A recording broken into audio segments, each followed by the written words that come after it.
उत्तरकाशी में यमुनोत्री हाईवे पर रविवार की शाम ऐसा हादसा हुआ जिसने देश भर में शोक की लहर दौड़ा दी। मध्य प्रदेश के पन्ना से चारधाम यात्रियों को लेकर ये बस आई थी और यमुनोत्री हाईवे से गुजर रही थी, लेकिन अचानक बस बेकाबू होकर गहरी खाई में जा गिरी। इस दर्दनाक हादसे में 24 यात्रियों की मौत हो गई, वहीं 4 लोग घायल बताए जा रहे हैं। हादसे के बाद आनन फानन में रेस्क्यू अभियान छेड़ा गया। पुलिस और स्थानीय लोगों ने मिलकर गहरी खाई से लोगों को निकालना शुरू किया।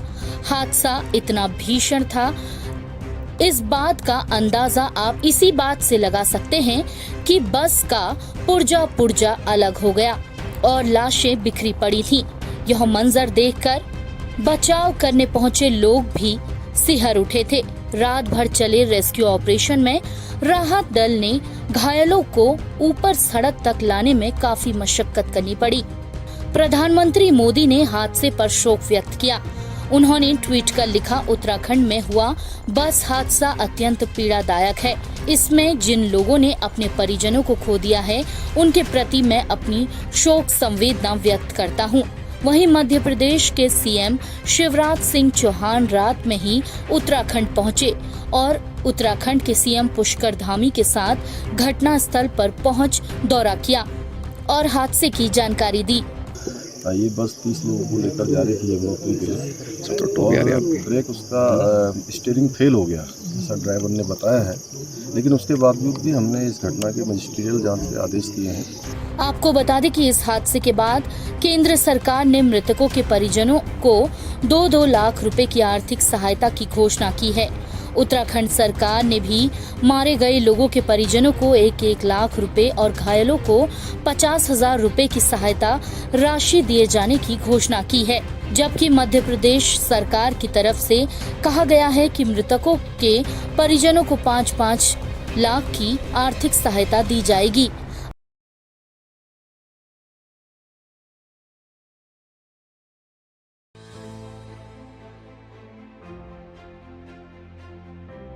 तारीख 6 जून 1984 ये वो तारीख है जिसने सिखों को एक गहरा जख्म दिया था। इस दिन स्वर्ण मंदिर में सेना का ऑपरेशन ब्लू स्टार खत्म हुआ था और आज इसी ऑपरेशन ब्लू स्टार की बरसी पर कई लोग अमृतसर में स्वर्ण मंदिर के बाहर इकट्ठा हुए थे।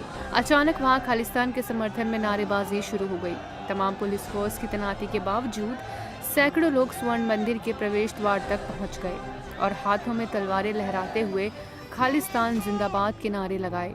इस दौरान लोगों के हाथों में जर्नैल भिंडरावाले पोस्टर, बैनर और तस्वीरें भी देखी जा सकती हैं। इस दौरान लोगों ने स्वर्ण मंदिर के अंदर घुसने की भी कोशिश की, लेकिन उन्हें गेट के पास ही रोक लिया गया। वैसे तो प्रशासन को इस बात का अंदेशा पहले से था कि आज के दिन पंजाब की शांति भंग करने की कोशिश की जा सकती है।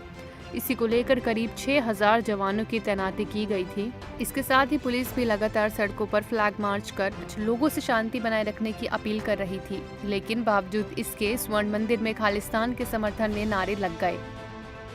मुख्यमंत्री भगवंत मान ने कहा था कि किसी को भी किसी भी कीमत पर राज्य की शांति भंग करने की अनुमति नहीं दी जाएगी। पुलिस को हाई अलर्ट पर भी रखा गया था। इसके बावजूद सैकड़ों लोग स्वर्ण मंदिर के मेन गेट तक पहुंच गए।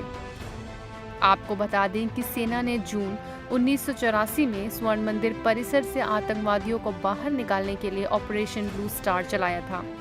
अकाल तख्त हरमिंदर साहिब की तरफ बढ़ती सेना का जर्नैल सिंह भिंडरावाले और खालिस्तान समर्थक चरमपंथियों ने जमकर विरोध किया और इस दौरान दोनों तरफ से भीषण गोलीबारी हुई। भारी खून खराबे के बीच अकाल तख्त को भारी नुकसान पहुंचा और कई सदियों में पहली बार ऐसा हुआ कि हरमिंदर साहब में गुरु ग्रंथ साहब का पाठ नहीं हो सका। इसी के विरोध में देश में भीषण सिख दंगे हुए और फिर पूर्व प्रधानमंत्री इंदिरा गांधी की हत्या का भी कारण यही बना।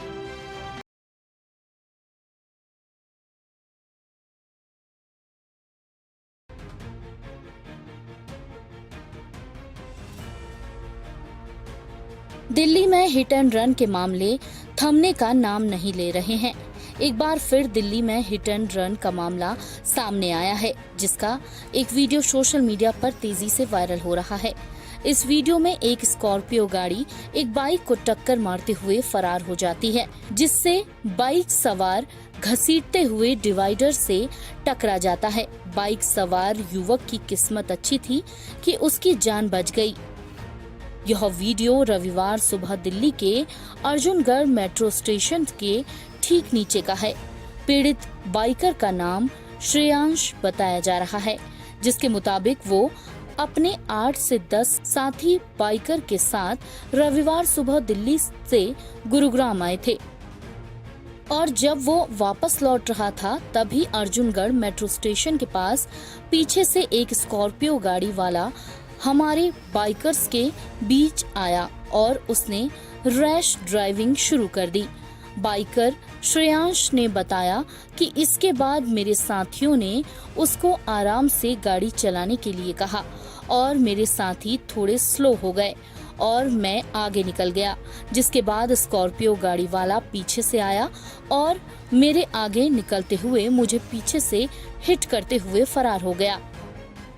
फिलहाल कार चालक पर कोई कार्रवाई नहीं हुई है, लेकिन वीडियो वायरल होने पर दिल्ली पुलिस का कहना है कि इस मामले का संज्ञान ले लिया है और मामले की जांच की जा रही है।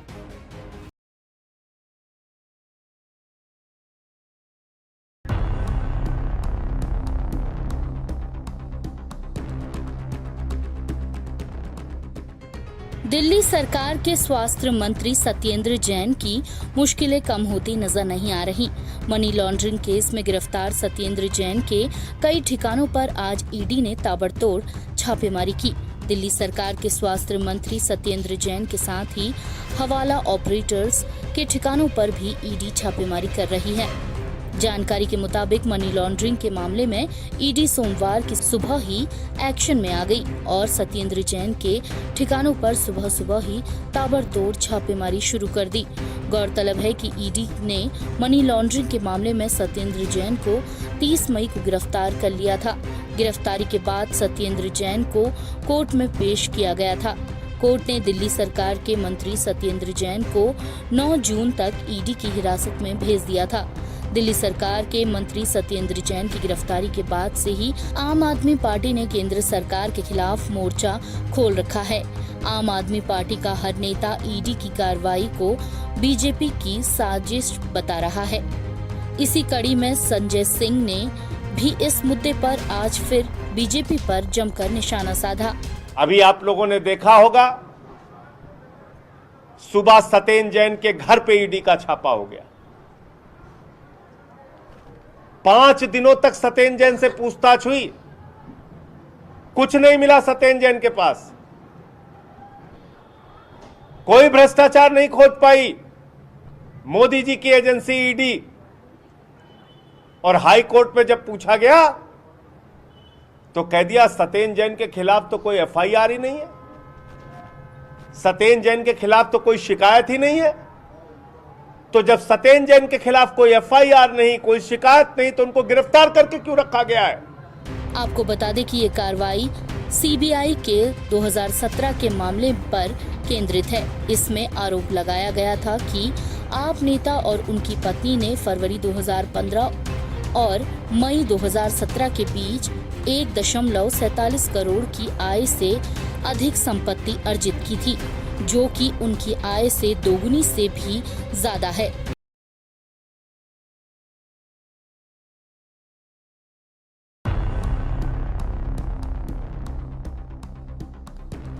बॉलीवुड अभिनेता सलमान खान और उनके पिता सलीम खान को जान से मारने की धमकी मिलने के एक दिन बाद सोमवार को मुंबई पुलिस ने उनकी सुरक्षा बढ़ा दी। पुलिस के संयुक्त आयुक्त विश्वास नागरे पाटिल और अन्य अधिकारियों के साथ मुंबई पुलिस की टीम बांद्रा पश्चिम स्थित सलमान खान के घर पहुंच गई है। पुलिस टीम ने धमकी भरे पत्र के संबंध में सलमान खान के परिवार से पूछताछ की। पुलिस ने बताया कि 87 वर्षीय सलीम खान को हाथ से लिखा धमकी भरा खत रविवार सुबह करीब 7:30 बजे बांद्रा बैंडस्टैंड प्रोमेनेड में एक बेंच पर मिला। वह आमतौर पर जॉगिंग के बाद उस बेंच पर बैठते हैं।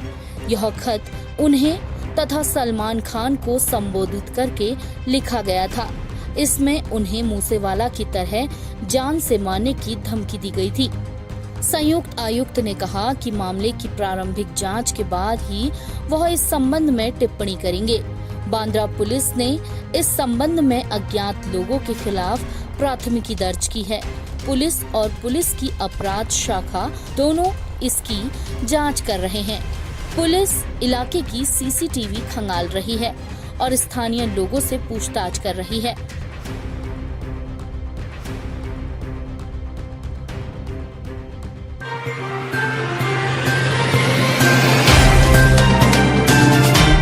Subscribe now and press the bell icon. Never miss an update.